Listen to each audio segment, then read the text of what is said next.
Welcome back to Double Down University. I'm back at you guys with another PrizePicks video, and today I will be going over the NBA Summer League. So I have 3 props for you guys, and today I'm going to just strictly focus on just the rookie class because I watch more college basketball than I do NBA. I don't think I watched a single NBA game last year, and I just strictly watch college basketball. So I know more about these incoming rookies than I do of the second year or third year players that's going to be in this summer league. So I'm just going to strictly focus on that.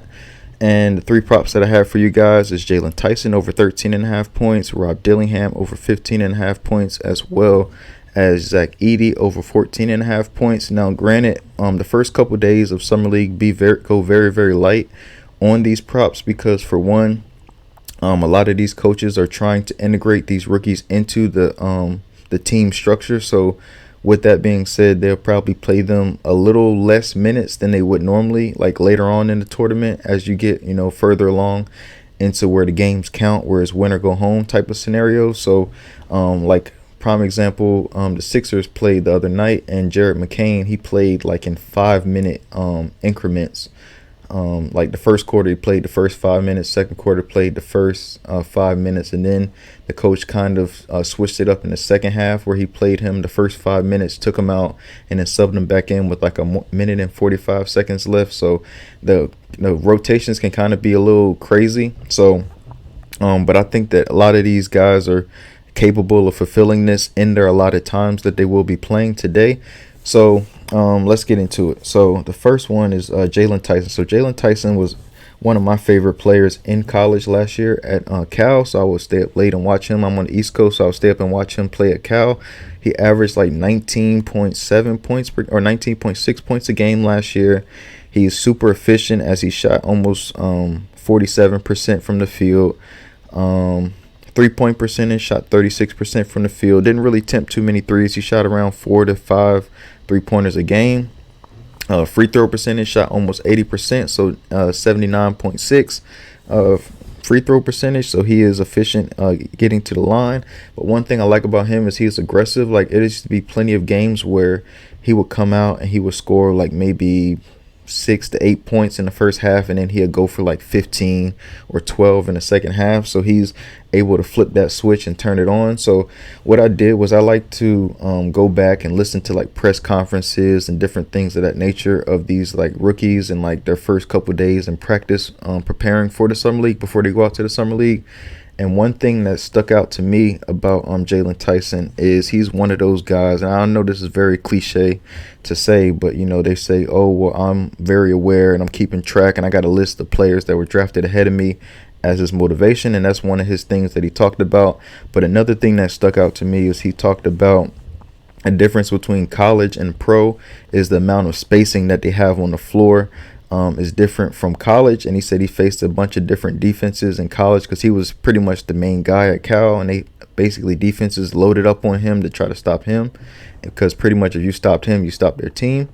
So I really like him to be able to be aggressive and be able to just get his shot off whenever he can.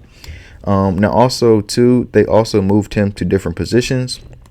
They moved him to more of a on-ball point guard as well as a wing, so kind of like a 3-and-D, and then they moved him to like either a point guard or like a combo guard. But he said that in his interview that he's more comfortable playing as a off-ball guard, so pretty much like a 2-guard, like a shooting guard, spot-up shooter, somebody that can attack the rim and kind of not be in charge too much of getting the the offense going and kind of facilitating, setting up the offense. Now, granted, they have the luxury of bringing back Craig Porter Jr. Craig Porter Jr., who is a really good point guard for them in summer league. His experience, he won the title with them last year, as they are the defending champs in the summer league. So I really like his production, to be able to take that burden off of him, to not have to score, or be tasked to score. So I really like that as well. And as you can see here, this is their summer league roster. So they have Amani Bates, they have DJ Burns, Hunter Couture, Pete Nance. None of these guys are shooters besides Bates and besides Bates and Tyson. They don't really have any like bona fide scorers that is going to take a bunch of shots. Maybe Burns to take shots, in the post. But I think that on the perimeter is just those two. Travers, I watched him play over in Australia. I watched that league religiously too as well. He's pretty much just like a more of like I call him a corner boy. He just sit in the corner, he wait for action to happen, or he just cuts to the rim. That's how he gets his scoring, his points. He either shoots threes or cuts to the rim, or does some type of like backdoor flare or off of a pick and roll. He'll get his points off of that, but he's not like a spot up shooter, if that makes sense. So none of these guys are able to create their own shot, but Bates or Tyson. So I like his points as well. I think Bates is a little too high at 17.5. I think that's ridiculous in my opinion, because for one, he doesn't attack the rim. I think last year in Summer League he only averaged 2 free throw attempts per game, and that's concerning. And then he shot 40% from 3, which I don't think that is maintainable. I don't think that's sustainable, especially going into this year in the Summer League. So Jalen Tyson, that was my first pick. The second pick is Rob Dillingham.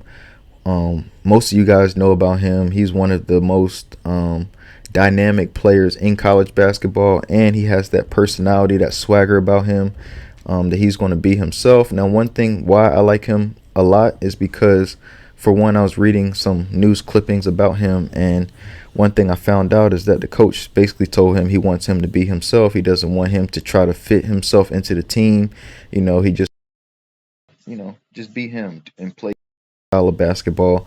And like he said, I ain't gonna lie, he said it helped me. I didn't know what to expect my first few days of practice, so it kind of gave him comfort that he can kind of play his game, shoot, and be aggressive, and play his style of basketball. Now with him, looking at his numbers from last year, same thing.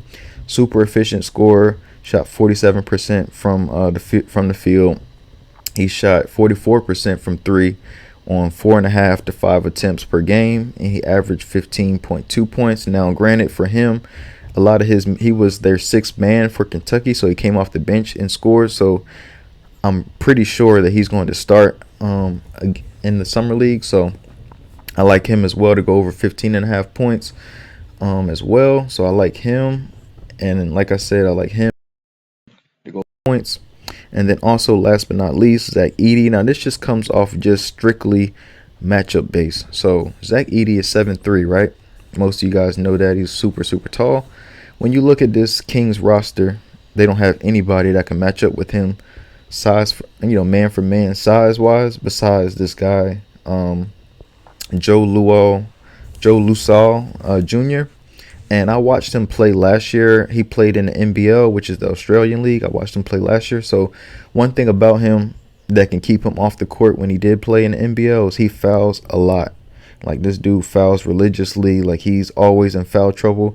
And I think that that's one thing that can help Edey, is to be able to get, and one opportunities, because he's 3 inches taller than him. And then if he fouls him, he has the potential to score and get to the line. And Edey is a pretty solid free throw shooter. He's not the greatest free throw shooter in the world, but he's pretty solid.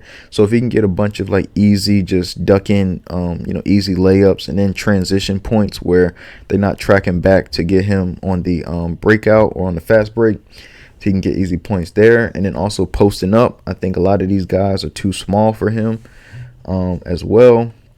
As you can see here, Zach Edey is 7'3", 299 pounds, and the only player that comes close to him weight-wise is probably Drew Timme, who is 6'10", and he's not an athlete at all. He's more of a skill guy, kind of like, I think he reminds me of like a Tyler Hansborough when he went to the league. It's just like he survived off of angles, being able to, shoot different shots off the glass at different angles. That was his way of, mastering the college game, Drew Timme.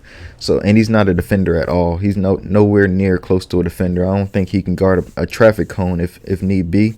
So I really, really like Zach Edey's points just strictly off of matchup and roster construction. So those are my 3, and I'll go over them again. I have Jalen Tyson over 13.5 points, Rob Dillingham over 15.5 points, and last but not least, Zach Edey over 14.5 points. I appreciate you guys. Please like, comment, and subscribe, and I'll see you guys next time.